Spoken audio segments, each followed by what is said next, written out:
Shalom Uvracha, cher ami. Veille de Rosh Hashanah 5781. Abba Aleinu Letova.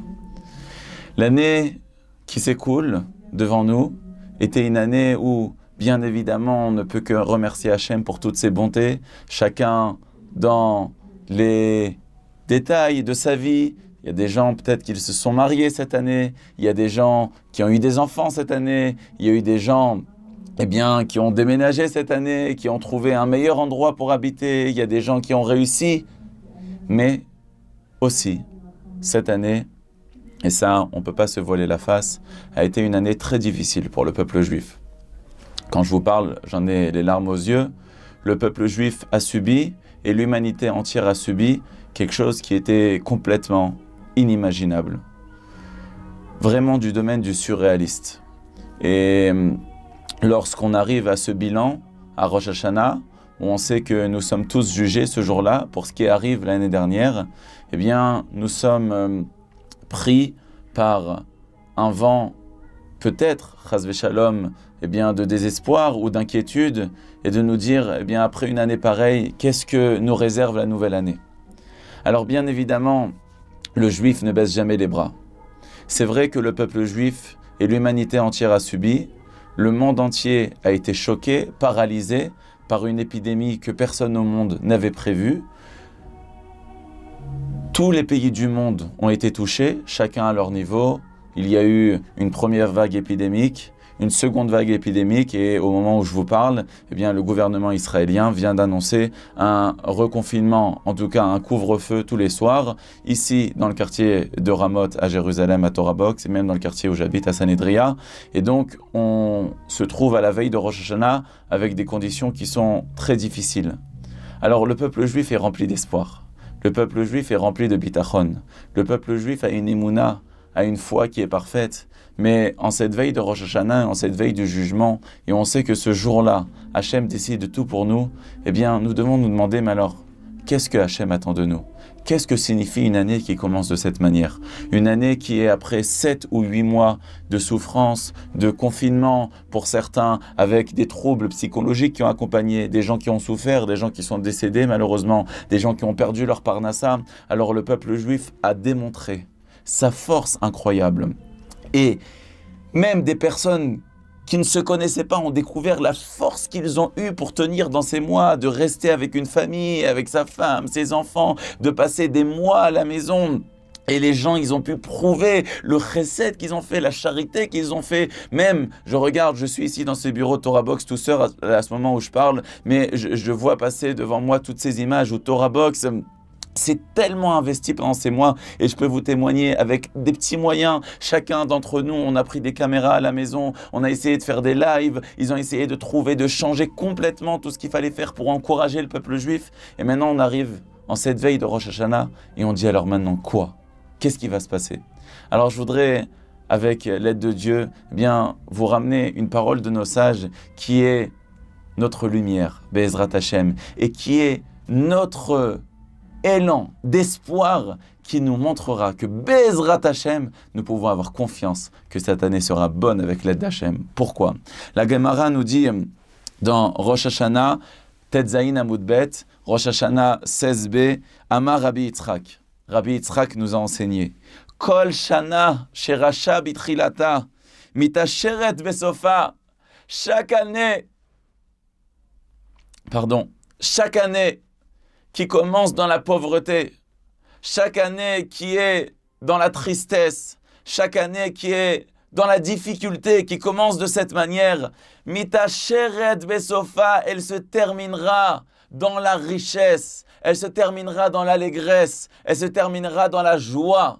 C'est-à-dire que une année où on commence difficilement, une année où on commence avec des inquiétudes, d'une relance d'une vague épidémique, une année après 7 mois de souffrance, eh bien, Rabbi Yitzhak nous dit une année qui commence de cette manière, une année chez Racha Bitrilata, une année qui est pauvre à son début, Mita Sheret Besofa, elle se terminera dans la richesse. D'où on sait ça? Tout est écrit dans la Torah. C'est écrit que Hachem nous dit Ene Hachem Elokechaba Mereshit Hashana ad Acharit Hashana. Les yeux d'Hachem sont rivés depuis le début de l'année jusqu'à la fin de l'année. Mais le terme qui est employé, la manière comment ça a été écrit dans la Torah, Mereshit, normalement Reshit c'est comme des Reshit avec un Aleph. Mais là il manque un Aleph. C'est pour nous dire, mais Réchit, même si c'est rach, même si c'est pauvre, alors ça viendra à Dacharit, ça arrivera à un moment où il y aura, Be'ezrat Hashem, à la fin, il y aura une bonne fin. Alors Rashi nous dit, ça veut dire quoi une année qui est pauvre? Qu'est-ce que signifie une année qui est pauvre?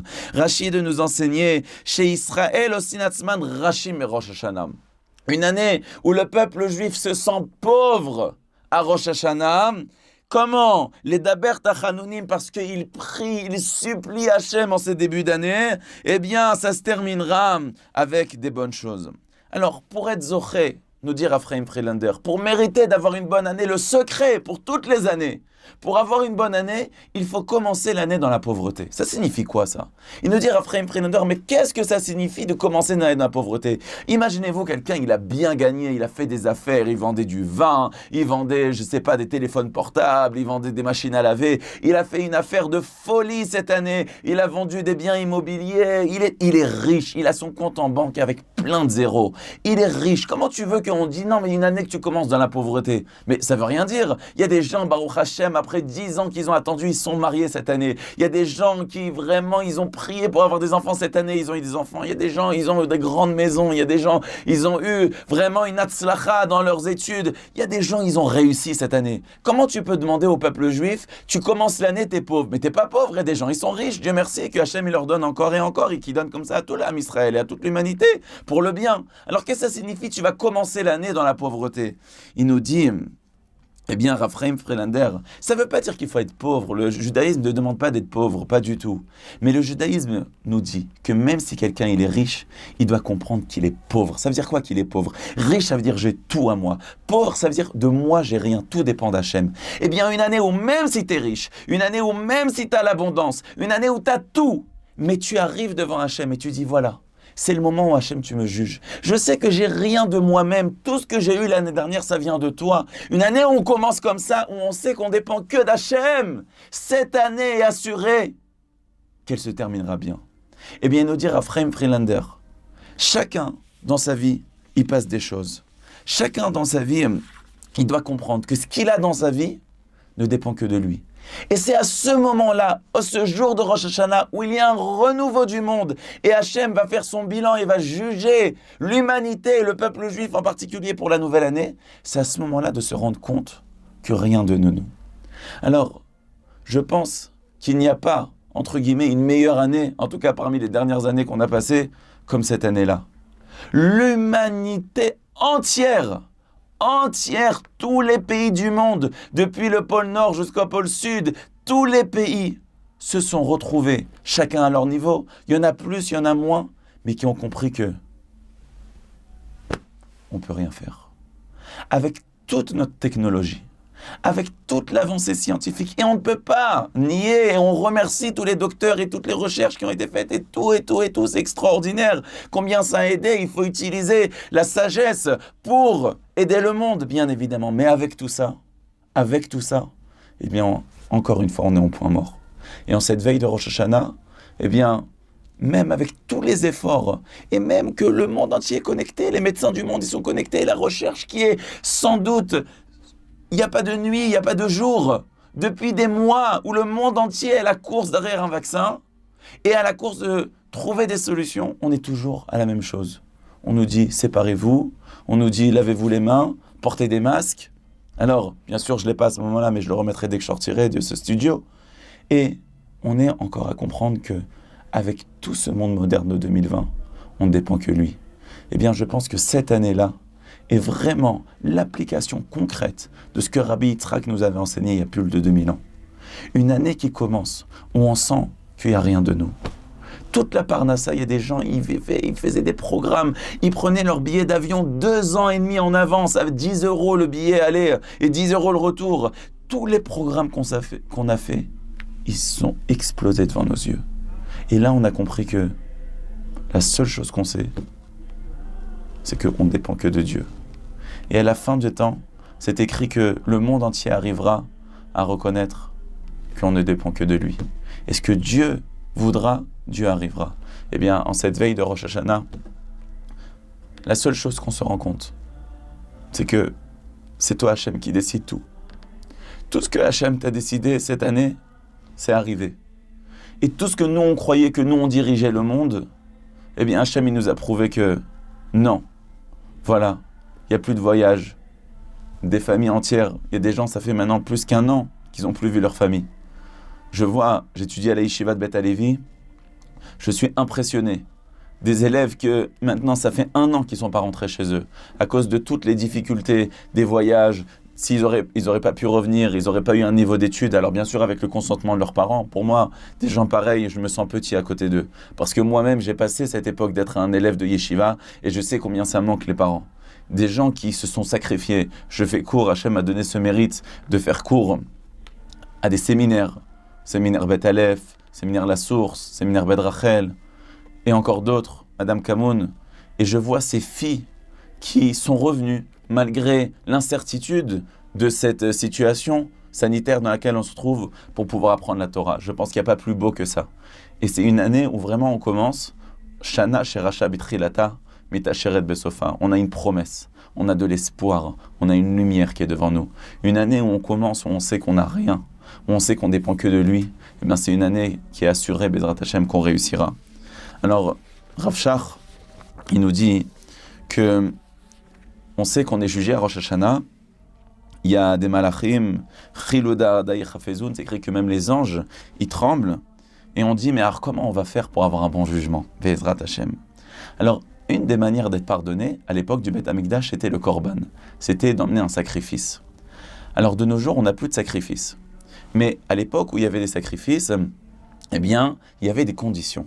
Est-ce que vous savez c'est quoi la condition sine qua non pour offrir un sacrifice? Eh bien, nos sages de nous dire, c'est écrit à partir de la Torah, qu'un korban qui a un moum, un korban qui a un défaut, on ne peut pas l'offrir.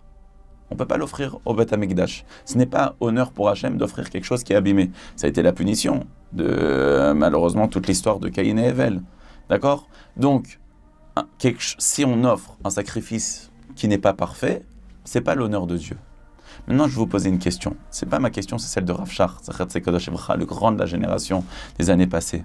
Rav Shach, il dit, il y a un korban que c'est justement parce qu'il a un défaut qu'il est apprécié. Vous savez c'est lequel? On donne une langue au chat, mais je ne suis pas un chat.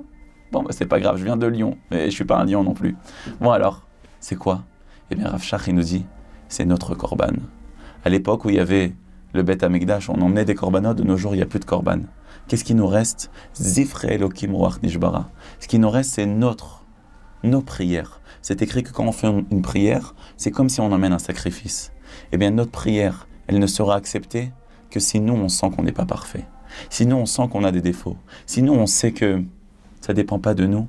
Là, c'est le plus grand korban. C'est la plus grande fila pour que Hachem il accepte de nous. Ki unshalma parim sefatenu. Zifre Elokim Ruach Nishbara. Le korban d'Hachem, c'est quoi le korban de Hachem? C'est quoi le sacrifice de Dieu? C'est celui qui emmène un esprit qui est un peu cassé. De sentir que c'est pas moi, c'est tout toi Dieu, c'est le plus grand. Comme il disait le rabbi de Kotsk, il n'y a pas de chose la plus parfaite qu'un cœur cassé. Ça veut dire que quand quelqu'un il est humble, eh bien là, c'est la plus grande chose pour Hachem. Lorsque quelqu'un il dit Hachem, je sais que je dépends de toi, Hachem, il dit, bah, si tu reconnais, je vais t'aider. Mais si quelqu'un il dit, écoute, moi je vais faire ça, Hachem il dit, tu vas faire, bah tiens, débrouille-toi maintenant. T'as qu'à te débrouiller tout seul. Vous savez, même, je cesse de le répéter, mais on voit que le monde change. Le président de la République française l'a dit, cette crise nous aura appris l'humilité. Et le monde entier a appris ça. Et c'est notre travail à nous, en cette veille de Rosh Hashanah, de nous dire, eh bien, Hachem, on est dans tes mains. La plus grande tmimout, la plus grande perfection qu'il peut y avoir dans une prière, c'est de se sentir qu'on n'est rien. Et même le fait d'avoir passé des difficultés, c'est la plus grande kapara. Je pense que le peuple juif arrive pur cette année à Rosh Hashanah. Ces difficultés qu'on a passées, ce sont sans aucun doute une purification de peut-être des actes qui n'avaient pas été comme il le faut. Le Corona a été pour nous tous une remise à l'ordre. On en a parlé beaucoup, je vous invite même à retrouver les cours qui ont été diffusés sur Torah Box de votre serviteur ou l'avdil même de tous les rabbinim. Je remercie tous les rabbinim qui ont accepté mon invitation et l'invitation de Rabbi Binyamin Benamou de parler. Je remercie particulièrement le Rabbi David Pinto et d'autres rabbinim qui se sont donnés pour parler pendant toute cette époque du Corona et qui nous ont prouvé qu'en vérité, Hachem attend quelque chose de nous. On doit se corriger. Et le fait de rester à la maison, d'avoir prié à la maison, peut-être ça nous a appris à mieux se concentrer. Le fait de se retrouver chez nous, d'être tout seul, c'est triste. Et peut-être on a décidé de faire la paix avec d'autres personnes. Des gens qui voulaient fuir leur couple, ils ont appris que leur couple, c'est avant tout. Ceux qui fuyaient leurs enfants, ils ont prouvé que maintenant, c'est à eux d'enseigner à leurs enfants. Et finalement, ce Corona, avec tout le mal qu'on a eu, il y a eu aussi beaucoup de bien qui est venu, cette remise à l'ordre. Alors, si quelqu'un il a compris ça et qu'il arrive à Rosh Hashanah avec ce sentiment-là, c'est une année qui est réussie. Et ça, c'est une promesse de Dieu. Vous savez, il est écrit dans la Gemara Menachot 29b, Kol tole bitrono, bakadosh baruchu, areulo marse, baolam hazeh ou baolam haba. Quiconque fait dépendre son bitachon, fait dépendre sa confiance totalement en Dieu, Hachem le protégera. Il est connu que Briskerov, il a échappé à toutes les atrocités de la Seconde Guerre mondiale. Et il a eu énormément de miracles parce que chaque fois il se faisait arrêter par les nazis, et chaque fois il arrivait à s'enfuir. Il dit par le mérite d'une chose, c'est la ségoula qu'il avait appris de son père, que son père avait appris du Nefesh HaChaim. Celui qui pense Enod Milvado, celui qui pense que tout dépend de Dieu à chaque instant de sa vie, c'est écrit que même s'il n'a pas de mérite, il sera sauvé. Il a témoigné, le Briskerov, que énormément de fois au courant de la Seconde Guerre mondiale, il était dans des situations qui étaient impossibles, mais il pensait « Dieu me sauvera ». Il a été sauvé. Alors bien sûr, il y en a qui n'ont pas mérité ceci, on n'est pas Dieu pour juger, mais en tout cas pour nous, on doit apprendre. Il est écrit que même quelqu'un qui est rachat, même quelqu'un qui n'a pas de mérite, Aboteach B'Hashem chesed de sauver-nous. Celui qui a une confiance parfaite en Hachem, Dieu le sauvera. Il est écrit à Filou Racha Boteach B'Hashem chesed de sauver-nous. Même un rachat, mais qui a confiance, même un mécréant, même quelqu'un qui a rien fait, mais qui maintenant il se dit, je sais, c'est toi Dieu qui dirige le monde, Hachem le protégera. Et le bitachon, c'est ça qui sauvera le Ham Israël dans toutes les générations. C'est ça qu'on dit dans les slichot, c'est ça qu'on dit à Rosh Hashanah. Ayin nosin lecha shamayim. Nos yeux sont tournés vers toi, vers le ciel. Lev shofrim, lev kamayim. Notre cœur se renverse devant toi. Ve'ata tishma min hashamayim. Si nous levons nos yeux vers toi et qu'on verse notre cœur devant toi, automatiquement, toi, Hachem, tu nous écouteras.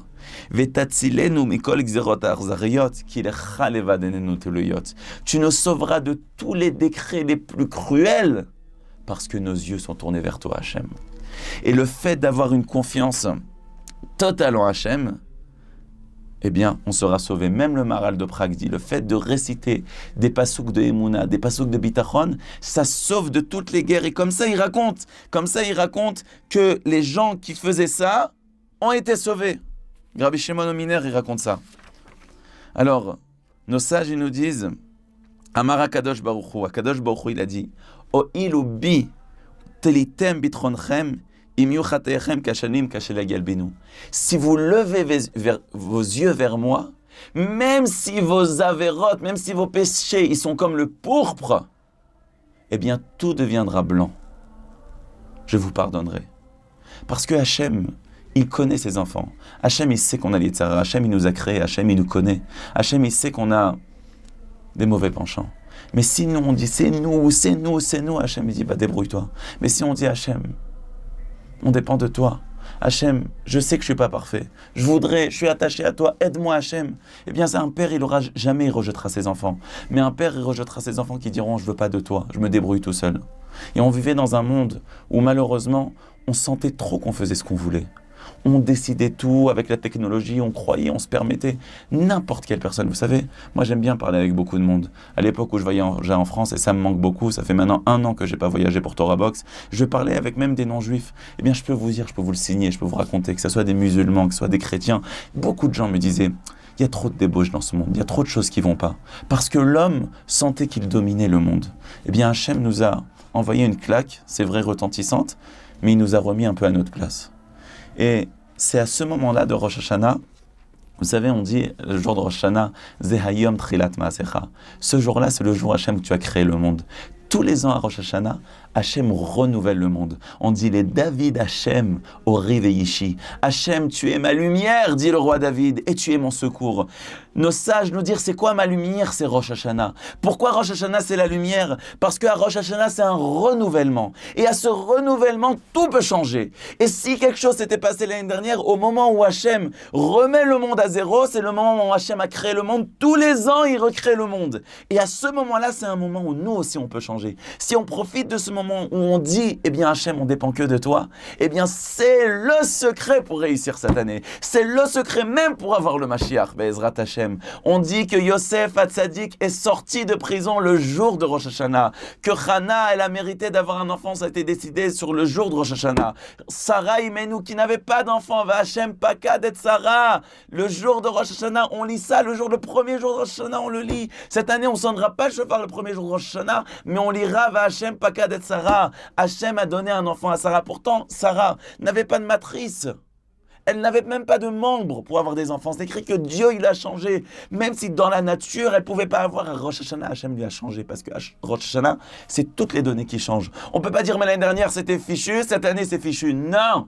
L'année dernière était l'année dernière. Maintenant, tout revient à zéro. Le compte revient à zéro. Si à ce moment-là, on a les choses, on sait qu'on dépend d'Hachem. On dit Hachem, maintenant ça y est, je vais essayer de faire plus. C'est sûr, on ne peut pas devenir des tzadikim comme vous en un jour. Mais cette année, je vais rajouter du Limud Torah. Cette année, je vais rajouter des mitzvot. Cette année, je vais plus prier. Cette année, surtout, je vous en supplie, je vais essayer de faire le shalom. Je vais pardonner à des gens. Il y a trop de disputes. On a trop entendu de disputes. Trop de disputes. Des synagogues, des familles. Des gens qui, dans leur famille, il n'y a pas de dispute. Ils peuvent dire merci Hachem. Il y a trop, malheureusement, trop. Le shalom, il vaut plus que toutes ces disputes pour des bêtises. Je vous en supplie pour le Ham Israël, pour le bien de l'humanité. Essayons de pardonner.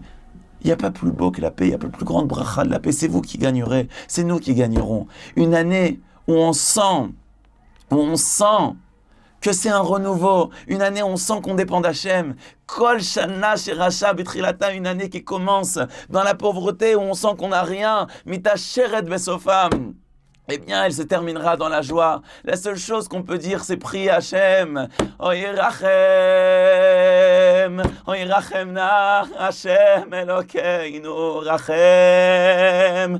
Oyal Israel amecha rachem. Ve'al Yerushalayim irecha rachem.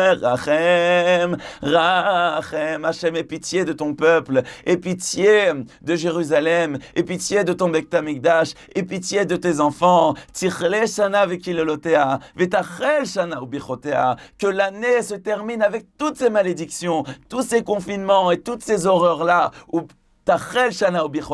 Une année d'espoir, une année de lumière, car tout est possible. C'est le moment où Hachem change tout. Oubliez toutes les données d'avant, c'est le renouveau. Le renouveau, c'est la lumière, surtout quand on commence de cette manière. Mais ça dépend que d'une chose, c'est de nous, de le vouloir. Nous voulons être proches de toi, Hachem. Hachem, écoute la prière du cœur du Ham Israël qui est sincère et qu'on mérite une année de bonheur, une année de joie, une année de santé, une année du Mashiach, une année de Briout, de Parnassa, de Shefa, de Zivug, de Torah, de Shalva, de Menuchat HaNefesh, une année avec que des joies. Parce que nous, le Ham Israël, on a confiance. Et ce qui est beau dans le Ham Israël, c'est que même si à Rosh Hashanah, eh bien, on fait tchouva et on pleure, Mais ce même jour-là, on doit bien s'habiller. On met les beaux habits, on mange bien, on se coupe les cheveux, on s'arrange parce que le peuple juif a confiance en Dieu. Il est écrit que celui qui montre qu'il a confiance en Hachem, qu'il aura une bonne année, il aura une bonne année. Alors, ayons confiance à Hachem. Ce sera avec l'aide d'Hachem une année magnifique. Ça dépend de nous. Et Hachem, qui est le Kol Rahman. Shana Tova et surtout Shana Metuka. Merci pour ceux qui nous ont suivis toute cette année et qu'on puisse, Bezrat Hachem, l'année prochaine encore plus étudier la Torah, avec encore plus de joie, avec bonne santé et qu'on puisse toujours annoncer des bonnes nouvelles ici sur Torah Box et annoncer le Mashiach et que ce soit une année de lumière. Amen ve Amen. Shana Tova ou Metuka, je vous aime énormément. Shana Tova depuis Jérusalem. Torah Box, c'est une véritable yeshiva en ligne qui va vous permettre d'étudier les textes de référence dans les mots Talmud, Livre des prophètes, Chassidut, Moussar, Pensée juive, Halakha. Des dizaines d'œuvres disponibles avec pour chacune d'elles un enseignement adapté. En un seul clic, où que vous soyez, à n'importe quelle heure du jour ou de la nuit. Étudiez enfin tous les sujets que vous avez toujours rêvé d'approfondir. Alors, travailler le GAN, c'est la source des livrets Torah, c'est travailler les paroles de l'étude de la Torah. Et c'est quoi garder le GAN? C'est l'ishma, mitzvota, de garder le mitzvot. Aujourd'hui, la Torah n'a jamais été aussi proche de nous.